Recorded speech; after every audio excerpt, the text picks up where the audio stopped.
목사님, 저는 큰 교회에서 사역하고 있는 찬양 전도사임 누구누구입니다.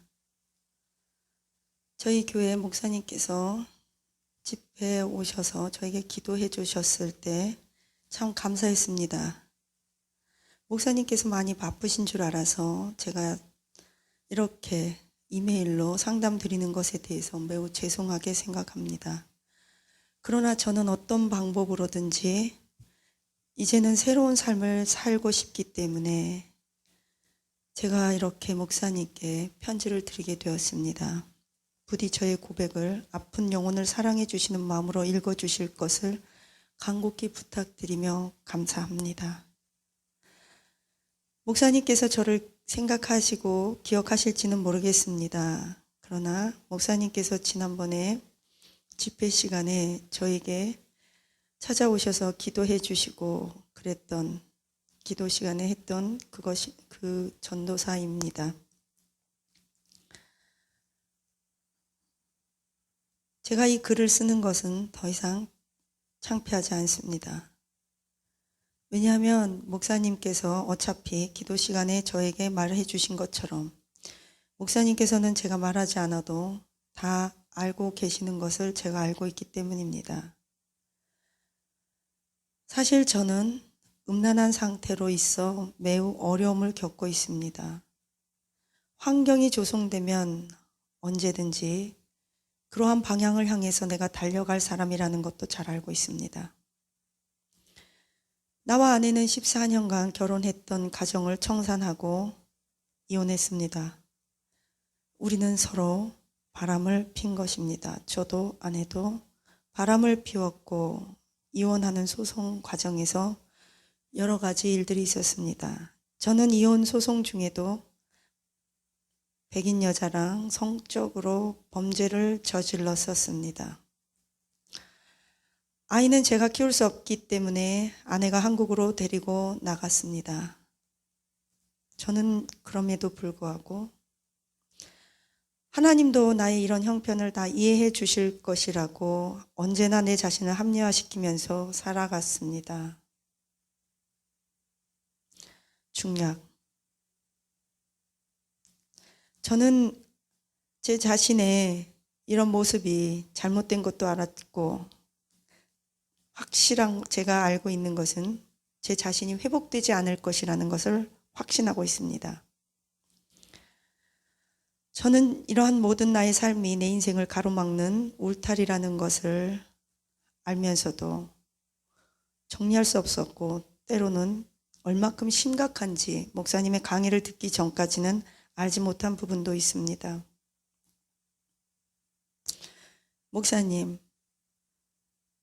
목사님도 혹시 제 얼굴을 기억하시면 아시다시피 저는 얼굴이 다른 남자들보다 변변하게 생겼습니다. 얼굴도 잘생겼고 이런저런 찬양도 잘하고 목소리도 좋고 그래서 저는 가만히 있어도 여자들이 저에게 먼저 찾아옵니다.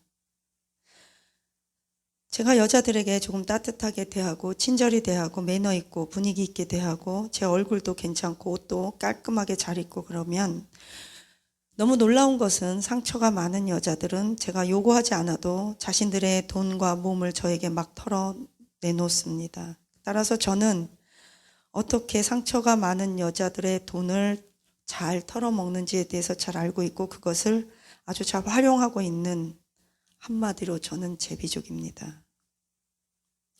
저는 주일과 금요일 저녁 이런 예배가 끝나고 나면 그때만 전도사고 교회를 나가면 바로 제 본 모습으로 돌아와 제비족이 됩니다. 그러나 저는 상처를 너무나 극복하고 싶고 이런 제 자신의 모습을 잊어버리고 싶어서 언제나 제가 선택한 것은 여자였습니다. 마치 우물가 사마리아 여인이 계속 남자를 바꿔 치웠던 것처럼 점쟁이들이 그랬는데 저는 도화살이 끼었다고 합니다. 전도사가 점쟁이 얘기를 해서 죄송합니다만 제가 점을 보러 간 것이 아니라 길 가다가 우연히 사람들을 마주치면 그 사람들이 제가 도화살이 끼었다고 이렇게 얘기한 것도 많이 들어봤습니다. 중략. 그러다가 저는 이혼 후에 다시 다른 여자를 만나고 재혼을 하였습니다. 그러나 3년 만에 그 여자와 다시 이혼을 하였습니다. 저는 아이도 지우고 나쁜 짓도 많이 하고 그 3년 동안에 살았던 결혼 생활 가운데서도 또 바람을 피웠고 성적 충동을 느낄 때 저는 존재감을 느끼기도 합니다. 저는 이것을 사단의 정중한 유혹이라고 그럴듯하게 표현하지만 사실은 병입니다. 목사님께서 말씀하신 것처럼 저는 언제나 여자를 통해 모든 것들을 다 채우려고 하는 병이라는 걸 알게 되었습니다. 그래서 저는 치유받고 싶습니다. 제가 왜 이럴까요? 저는 저의 수치를 가릴 길이 없습니다. 제가 회복될 수 있다고 저는 생각지도 않습니다. 그러나 회복될 수 있다면 회복되기를 기대하며 갈망합니다.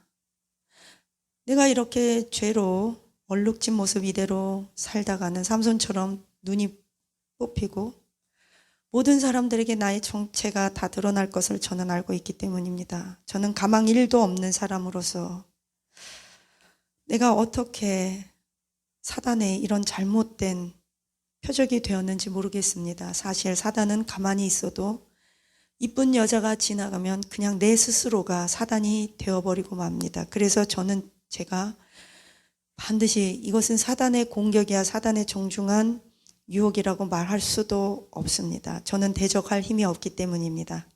그러면서도 저는 찬양 사역자로서 목소리가 좋고 노래를 잘한다는 이유로 이렇게 10년이 넘게 이중 생활을 깊이 하고 있습니다. 이렇게 진정성이 훼손된 저의 상황에서 저는 밤이면 더 얼굴색이 좋아지는 그야말로 야화, 밤만 되면 얼굴에 광채가 난다고 합니다. 목사님, 제가 회복될 수 있을까요? 찬양 사역자를 그만두고 싶어도 먹고 사는 것 때문에 이거 이외에 제가 할 수 있는 게 없어서 이러지도 저러지도 못하고 있는 상황입니다. 이런 분들을 종종 많이 보기도 합니다. 이 집사님이라면 그냥 사역 내려놓고 장사하고 세상 일을 하면서 하던 거 하면서 먹고 살면 되는데 불행히도 사역자가 목사나 전도사나 선교사나 사역자가 이런 깊은 좋지 않은 중독에 있을 때 뭐 술, 도박, 마약, 성, 돈 이런 문제에 걸려 있으면 사역을 반드시 좀 내려놓고 치유도 받고 정직하게 우리가 어느 정도 회복기를 가져야 합니다. 그런데 그 사역을 그만두면 사역자들은 일해서 먹고 살 것이 없기 때문에 내지는 없다고 생각하기 때문에 사역을 그만두지를 못합니다. 왜냐하면 당장 월세 내야 되고 미국에서는 월 페이먼트 내야 되고 한국에서 같은 경우는 자식을 키워야 되고 자식들의 명예도 있고 또 먹고 살아야 하는 문제, 가장이길 때는 더 심각하죠. 그래서 쉽게 고백하지도 못하고 치유받지도 못하고 사역을 내려놓지도 못하고 어정쩡한 상태를 남들에게 들키지 않아서 계속 연이어서 하다 보면 결국 그것이 대형 사고가 되거나 가정이 함몰하거나 아이들이 함몰하거나 자기 자신이 더 깊은 늪에 빠져서 재생불능이 될 지경까지 끝까지 치다르는 경우를 종종 보기도 합니다. 항상 모든 병은 초기에 잡아야 더 빨리 잡을 수 있고 약도 수월하게 쓸 수 있고 상담도 마찬가지고 빨리빨리 해서 재발되지 않도록 할 수 있는 조치가 얼마든지 있는데 사람들이 그렇게 우리 인간들이 좀 아둔한 면이 그런 면인 것 같습니다. 꼭 건강이 무너져야 운동을 하고 삼손처럼 눈이 뽑혀야 자기가 죄가 이렇게 드러나고 다윗처럼 막 여러 가지 파생되는 문제가 있어야만 그제서야 정신을 차리게 되는 경우가 종종 있습니다. 이런 걸 볼 때 너무나 안타깝죠. 왜냐하면 나뿐만 아니라 나와 관계된 무고한 가족들이 무고한 희생자로 남기 때문입니다. 그래서 외도가 왜 무섭냐면 내가 내 몸에 음란하거나 간음의 죄를 짓는 것에서 그치지 않고 나와 관계된 주변 가족들과 또 내연녀 내연남의 가족들을 산산조각 내기 때문에 무섭습니다. 이 조기 발견, 조기 치료가 매우 중요한데요.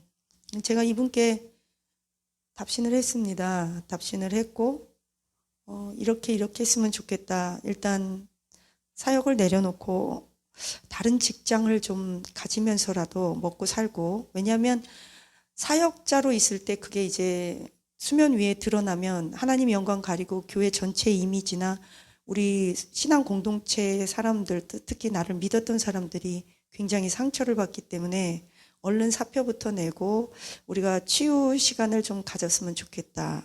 자신을 돌아보고 약도 먹을 수 있으면 먹고 상담도 하고 기도도 하고 이렇게 좀 정리할 수 있는 시간을 가지면 당신은 하나님께서 예배 시간에 또 기름 부으심이 있고, 또 하나님 성령의 기름 부으심이 없더라도 원래가 노래를 잘하는 사람은 그 조명받고 자기가 갖고 있는 끼라고 그러죠. 그 은사, 그거 재능으로 그냥 막 굴러가도 마치 남들은 성령 충만해서 찬양하는 것 같이 보여질 수도 있거든요. 그래서 이제 좀 그만두고 이렇게 하자 그랬는데 사표를 내지 않았습니다. 사표를 안 내고 끝까지 가신기에 저도 더 이상 상담은 하지 않았고, 그 이후로는 어떻게 됐는지 잘 모르겠어요. 왜냐하면 제가 더 이상 상담을 하지 않았기 때문입니다.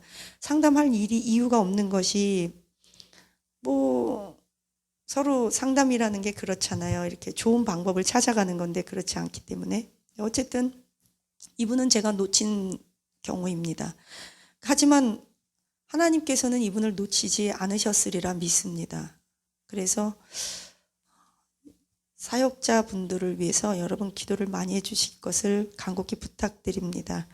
사역자가 그러면 되느냐? 물론 안 돼요. 옳다는 게 아니에요. 그런데 사역자도 사람이고 실수할 수 있다는 것을 전제하에, 우리가 연약한 인간이라는 것을 전제하에, 하나님은 온전하십니다. 인간은 불완전합니다. 하나님은 말씀은 변함이 없고 1.1핵도 다르지 않아요. 영원하세요. 그러나 인간은 그 말씀을 수용하고 그 말씀을 전달하는 인간은 깨지기 쉽단 말이죠. 그러니까 기대치는 있어요. 성도님들이 목사나 사역자들에 대한 기대치가 있죠. 목사가 그래도 되냐, 전도사가 그래도 되냐. 안 돼요. 맞아요. 안 돼요. 그런데 그럴 수도 있냐? 있어요. 왜요? 연약하기 때문에 그래요. 또 마귀도 가만두지 않아요. 또 유전자도 있어요. 또 환경도 있어요. 또 내면에 자기 자신이 보유하고 있는 여러 가지 좋지 않은 것들이 있습니다. 그냥 복합적으로 돌아가는 거죠. 그러니까 이럴 때 성도님들께서 어떻게 하셔야겠어요? 도와주셔야 되죠. 왜냐하면 사역자 하나 키워내는 것도 어렵잖아요. 그래서 어떻게 도와줄 수 있을까요? 물론 기도해 줘야죠. 그리고 정중하게 다 정리정돈 시켜야죠. 근데 그렇지 않은 경우도 많아요. 그래서 이제 우리 기도해야죠. 기도하겠습니다. 하나님 감사합니다. 우리 사역자 분들의 아픔을 주님 앞에 토해냅니다. 주여, 이게 오직 사역자 한 사람의 일이겠습니까? 우리 모두의 일이고 아픔입니다. 사실 어찌 따지고 보면 창세기부터 지금까지 인간의 깨어진 원형이요, 죄로 인한 우리의 피범벅이 된 우리의 모습과 우리의 죄악됨을 고백합니다. 하나님, 우리가 이런 아픔을 함께 부둥켜 안고 이러한 이야기를 통해 이것이 내 모습이 아닌가 돌아보게 하옵소서. 주여, 우리를 불쌍히 여겨 주옵소서. 이제는 돈과 성과 다른 어떤 것, 마약, 중독, 이런 것으로 인하여 우리 성도들과 교역자들이 쓰러지지 않게 하옵소서. 주님, 하나님 붙잡아 주시기 원합니다. 설령 쓰러져서 혹은 지금 이 순간에도 이러한 동일한 문제를 가지고 발버둥치며 그늘진 곳 어두운 곳에 전전긍긍하며 남 눈을 피해서 호텔로 숨어 들어가고 있는 당신의 백성들과 주의 종들이 있습니까? 주여, 저들의 발걸음을 불쌍히 여기시고 좋지 않은 관계가 예수님의 이름으로 끊어지게 하옵소서. 좋지 않은 습관들이 끊어지게 하옵소서. 저들의 아픔을 만져주시고 가정으로 돌아갈 수 있도록, 가정이 회복되도록 자녀들을 기억하여 주시옵소서. 목회자들의 가정이 예수님의 이름으로 거룩해지게 하시고 강건해지게 하옵소서. 성도님들과 중직자들, 장로, 권사, 집사님들의 가정이 강건하며 자녀들에게 하나님 상처 주지 않게 하옵소서. 우리의 상처받은 자녀들을 치료하여 주옵소서. 감사드리며 예수님 이름으로 기도합니다. 아멘.